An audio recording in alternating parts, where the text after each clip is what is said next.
Welcome to the Slop Farm. Enjoy the video. In this video, I will explain how to make a medium-sized notebook. First, gather your essential materials.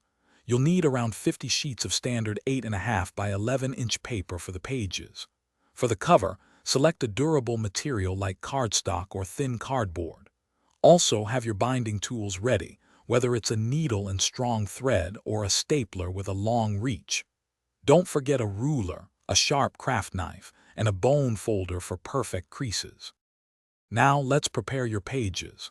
Take each sheet of paper and fold it exactly in half, creating a strong crease down the middle.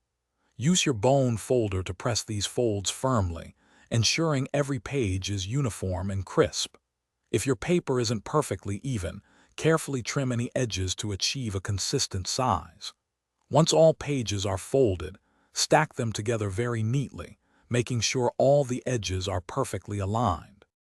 Next, it's time to bind your notebook. You have a couple of great options. For a classic look, try saddle stitching. Pierce 3 to 5 small holes evenly along the fold line of your stacked pages. Then, thread your needle and sew through these holes, creating a secure binding, finishing with a tight knot.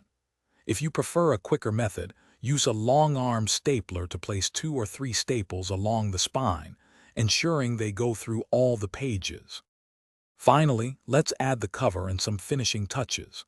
Cut your cover material so it's just a bit larger than your bound pages, allowing for slight overhang. Score and fold this cover material exactly in half, creating a crisp spine. Now, carefully attach your bound pages inside the folded cover.